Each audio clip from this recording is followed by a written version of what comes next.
안녕하십니까. 우리공화당 청년 최고위원 한근형입니다. 이번 국회의원 선거에서 출마 기자회견을 하게 돼서 지금 여러분들 앞에 서게 되었습니다. 기자회견문 낭독하도록 하겠습니다. 안녕하십니까. 우리공화당 청년 최고위원 한근형입니다. 나라를 살려야 된다는 일념으로 진실을 쫓다 보니 어느 순간 이 순간까지 오게 된 것 같습니다. 그저 부끄럽게 살지만 않으면 된다는 그냥 뚜렷한 삶의 목적이 없이 살아오던 평범한 청년이었던 제가 2016년 커다란 전환점을 맞았습니다. 바로 박근혜 대통령 탄핵 정국이었습니다. 불의에 분노했고 당시 촛불을 들고 나서지는 않았지만 대통령이 탄핵되어야 한다고 생각했었습니다. 그러나 저희 부친은 저와 의견이 반대였고 당시 사흘 밤낮을 마주칠 때마다 언쟁을 벌이곤 했습니다. 하지만 정치에 관해 전혀 관심도 없었고 식견도 없었던 저였기에 항상 아버지와 논쟁을 할 때면 제가 많이 부족하고 설득력이 부족하다라는 생각을 하곤 했습니다. 세상이 욕하는 의견을 가진 아버지였지만 그래도 제가 가장 세상을 사랑하는 저의 아버지였기에 그런 아버지를 설득시켜야 할 논리와 무기가 있어야 된다고 생각을 하였고 저는 부산에 살던 저는 직접 눈으로 목도하여야 한다는 생각으로 서울의 기차에 몸을 실었습니다. 직접 진실을 보았고 눈으로 판단했습니다. 그 후로 태극기를 들게 되었습니다. 나온 지 3년이 지났습니다. 평범하고 정치에 관심 없었던 한 명의 청년이 태극기 집회 사회자가 되었고 그리고 우리공화당의 청년 최고위원이 되기도 하였습니다. 하지만 그 과정에서 억울하게 대통령은 탄핵이 되었고 사상 최대의 정치 보복이라는 차가운 옥에 들어가셨고 지금까지도 역시 나오지 못하고 계십니다. 무엇보다 차가웠던 그 3년여의 시간 동안 저를 단련시켰던 것은 그리고 저를 포기하지 않게 했던 것은 어쩌면 대한민국에 다시 없을 한 명밖에 없었지 모를 국민을 위해 진정으로 싸웠던 지도자에 대한 도의적 책임감 때문이었습니다. 머리에 핵을 입고는 살아갈 수 없다며 국민 안전을 위해 우리의 다음 세대를 위해 자신의 아니 따윈 상관도 없이 북한 김정은 정권과 정면으로 맞선 지도자, 인권이라는 인류 보편적 가치를 외면하는 북한을 향해 그리고 국내의 다른 선택적 인권론자들을 향해 북한 인권을 외치고 우리와 같은 민족인 우리의 형제들인 그들을 해방시켜야 된다고 말을 했던 지도자, 국가와 기업력의 경쟁력을 약화시키고 국민을 준동하며 자신들은 호의호식하며 사는 사회 암적 요소인 민노총, 막대한 영향력을 가진 그들과 국가 미래를 위해 전력을 다해 싸웠던 유일한 지도자, 잘못된 역사관과 친북 노선으로 국가의 미래인 학생들의 의식을 좀먹는 정치교사 집단, 정교조를 법에 노조화시킨 지도자, 그리고 무엇보다도 3년에 가까운 법적 조사 중 탄핵 과정에 있었던 그 어떠한 혐의와 거짓 선동에 대한 단 하나의 물적 증거도 나오지 않은 깨끗한 청렴한 우리의 지도자. 그것을 알기에 그렇기에 저는 그분을 포기할 수가 없었고 앞으로도 포기할 생각이 없습니다. 이를 바로잡지 못한다면 조선시대의 버금가는 정치적 붕괴가 올 것입니다. 정치가 가로막아 국민을 위한 정치는 나올 수가 없을 것입니다. 현실을 보십시오. 주위를 둘러보십시오. 지금 현재의 대한민국에 국민을 위한 정치가 존재하고 있습니까? 기회의 평등함은 어디로 갔고 과정의 공정함은 어디로 갔으며 결과의 정의로움은 어디로 갔습니까? 조국이 딸이 평등했고 공정했으며 정의로웠습니까? 맞서 싸워야 할 이들이 두더지 마냥 숨어있고 도망치는 동안 대한민국의 국민들은 얼마나 많은 피를 흘렸습니까? 경제를 보십시오. 서민을 위한다 했지만 그 어느 때보다 서민 경제는 붕괴하고 있습니다. 제 부친은 평범한 택시 기사이십니다. 누구보다도 열심히 일하시고 책임감 있는 가장이십니다만 잠을 줄여 새벽 일을 자처하는데도 옛날만큼 벌이가 안 된다고 하십니다. 경제적 어려움에 가정주부시던 어머니까지 생업전선에 뛰어들었지만 두 분이 합친 돈이 불과 3, 4년 전에 아버지가 혼자 벌던 돈보다 못 벌고 있습니다. 서울을 비롯한 수도권에 계신 분들은 아직 잘 체감이 안 되시는 듯하지만 특히 넥타이를 매시고 화이트 칼라 직장에 계신 분들은 잘 이해조차 못하고 계신 듯하지만 부산을 비롯한 제2도시 부산을 비롯한 많은 지방경제는 붕괴가 눈앞에 와 있습니다. 안보는 어떻습니까? 평화를 말한다지만 그 어느 때보다 한반도에는 전쟁의 전운이 깊게 드리워져 있습니다. 저희 할아버지는 살아남기 위해 월남을 하셨고 그리고 고향을 향해 총을 겨눴던 6.25 참전 용사이십니다. 조금만 버티고 살아남으면 볼 수 있을 줄 알았던 어머님과 누이들을 평생 보지 못하게 된 게 일생의 한이신 분입니다. 그런 분이 저를 볼 때마다 이렇게 얘기하십니다. 나는 살 날이 많이 남지 않았기 때문에 미련이 없지만 이렇게 문재인이 이끄는 대로 그들이 말하는 평화대로 간다면 앞으로 너희와 너희 자식들이 살 대한민국은 없어질지도 모른다. 내 잠시 살아있는 지금 확인도 안 되는 누이들을 좀 보고자 너희들에게 그러한 멍해를 쥐어줘서는 안 된다고 나는 생각한다. 예. 그리고 저는 지금까지도 앞으로도 저희 할아버지의 이러한 말씀이 옳다고 생각합니다.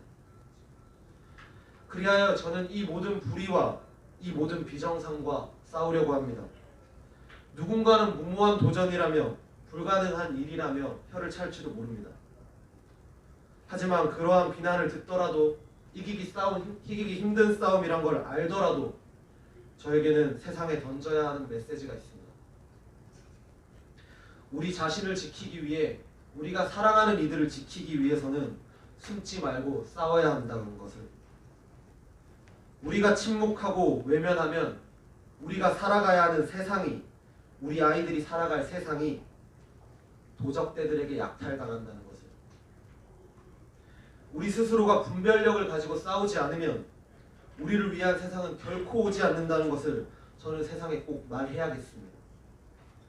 저 자신을 불사르더라도 국민을 대신해 국민 등쳐먹는 위정자들의 위선의 가면에 침을 뱉어야겠습니다. 그리고 저 자신을 던져서라도 이러한 메시지를 던진다면 언젠가는 이 잘못된 세상을 쓸어버릴 쓰나미가 될 파동을 제가 던질 수 있다고 생각합니다. 위대한 대한민국의 국민들을 믿습니다. 보잘것없는 저희지만 가진 것은 젊음과 신념 그리고 정의감 뿐이기에 진정성으로 승부하려 합니다. 지켜봐 주시면 부끄럽지 않은 모습 보여드리도록 하겠습니다. 감사합니다.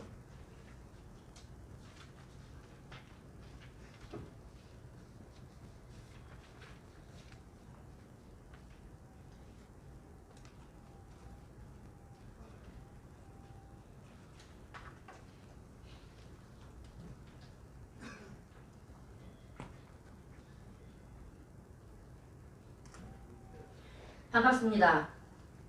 14년차 자영업자의 악바리 근성, 3년의 태극기 집회로 길러진 투쟁력을 겸비한 정치계의 슈퍼 루키 진순정, 창원시 성산구에 출마를 선언합니다. 창원시에서 태어나서 학창시절을 창원에서 보냈으며 IMF로 전국이 힘들었던 97년도 대학 입학을 시작으로 지금까지 사회 구성원의 한 사람으로서 성실히 살아왔습니다. 아르바이트와 학업을 병행하며 울지 않는 캔디처럼 졸업을 마쳤고 현재 내 고향 창원에서 14년째 자영업을 하고 있습니다. 새벽 바람을 맞으며 족발을 삶았었고 향기로운 커피향이 싫어질 정도로 커피 머신 앞에서 하루 종일을 보내기도 하였습니다. 빵을 굽다가 오븐에 화상을 입기도 하였습니다. 팔이 빠져라 카레를 저었고 접시를 3개씩 들고 홀을 뛰듯이 다니기도 했습니다. 밀려드는 손님에 당황해보기도 하고 오지 않는 손님을 한없이 기다리며 한숨도 쉬어보았습니다. 서러워서 울면서 돈을 세기도 했고 직원의 월급을 주기 위해서 돈을 빌리러 동분서주 다니기도 했습니다. 이 사회는 젊은 미혼의 여성이 자영업자로 살기에 결코 호락호락하지 않았지만 캔디처럼 꿋꿋하게 오뚜기처럼 벌떡벌떡 일어나며 지금까지 부끄럽지 않게 성실한 삶을 살았습니다. 나 자신을 사랑하고 나의 가족을 사랑하고 나의 고향을 사랑하는 진순정 예비후보는 나의 조국 대한민국을 사랑하는 마음으로 거짓, 선동, 조작 기획, 사기 탄핵을 위한 촛불이 광화문에 켜지는 것을 막기 위해 태극기를 들었던 2016년 11월의 그날 이후 단 한 번도 손에서 그리고 가슴에서 태극기를 놓았던 적이 없습니다. 태극기 집회를 이끄는 사회자로 들끓는 국민의 분노의 목소리를 들었고 무능한 좌파들이 권력을 쥐니 나라가 망해가고 국민은 분열되고 권력자들은 또 얼마나 끝없이 부패하는지를 똑똑히 보았습니다. 무능하고 저항의 의지조차 없는 야당이 얼마나 국민을 힘들게 하는지 좌파 독재의 장기 집권을 위한 독재 악법이 무기력하게 통과되는 것을 보고 뼈저리게 느꼈습니다. 역사상 최악의 국회를 꼽으라면 20대 국회라고 저는 당당하게 말하겠습니다. 죄가 없음은 물론이고 국민이 직접 뽑은 대통령을 탄핵한 배신의 20대 국회, 자유민주주의라는 국가의 정체성을 송두리째 무너뜨린 반국가적 20대 국회, 사회주의 사상으로 가득 찬 좌파 독재의 포문을 열어준 부역 집단 20대 국회, 죄 권력 욕에만 눈이 먼 부패 집단 20대 국회, 좌파 독재 장기 집권의 일환이며 우파 괴멸의 음모로 점철된 독재 악법을 국민의 뜻을 무시하고 마구잡이로 통과시킨 매국의 20대 국회였습니다. 그야말로 건국 이래 최악의 국회였습니다. 국민들은 아침에 눈을 뜨면 매일매일 새로운 대한민국을 맞이합니다. 어느새 대한민국은 찬란한 광명의 나라가 아닌 어둠 속 음침한 촛불의 나라가 되었고 붉은 사상이 곰팡이처럼 퍼져 습한 음지의 나라가 되었습니다. 21대 국회에서 모든 것을 바로 잡아야 합니다. 낡은 정치 인형을 버리고 2020년 지금의 대한민국에 맞는 사람, 용기 있게 좌파 독재에 항거하는 사람, 민의를 대변한다는 의무를 한시도 잊지 않는 사람, 국민과의 신뢰를 무너뜨리는 것이 아니라 차곡차곡 쌓아갈 줄 아는 사람, 그런 사람만이 21대 국회에 꼭 필요한 사람이고 그런 사람이 바로 우리 공화당의 후보들입니다. 미혼의 여성으로서 청성과 청소년들과 여성의 힘듦을 절실히 공감합니다. 효심 깊은 딸로서 우리 부모님 세대의 노고에 깊이 감사드리며 섬겨야 함을 잘 알고 있습니다. 눈물 젖은 돈을 세어본 자영업자로서 자영업자들의 삶, 곧 서민들의 삶을 잘 알고 있습니다. 40대의 경제 주체로서 노조 갑질에 의해 눈물을 흘리는 노동자들의 소리 없는 아우성도 잘 알고 있습니다. 알고 눈 감지 않는 사람입니다. 보고도 못 본 채 하지 않는 사람입니다. 사기 탄핵에 맞서 3년 넘게 투쟁해온 사람입니다. 맨 땅에 헤딩해서 남부럽지 않은 삶을 개척해낸 사람입니다. 자영업으로 다져져 손익계산의 밝은 후보로서 국민들의 한 표 한 표에 동급 최강 최대 만족도를 줄 수 있는 사람입니다. 우리 공화당의 예비후보 진순정, 우리 공화당이 던지는 이 작은 공 하나가 분명 박근혜 대통령의 석방, 정당개혁, 국회개혁, 정치개혁이라는 만루 홈런을 반드시 칠 것입니다. 여자 조원진 진순정, 이번에 큰일 한번 내겠습니다. 2020년 1월 15일 우리 공화당 경남 창원시 성산구 예비후보 진순정이었습니다.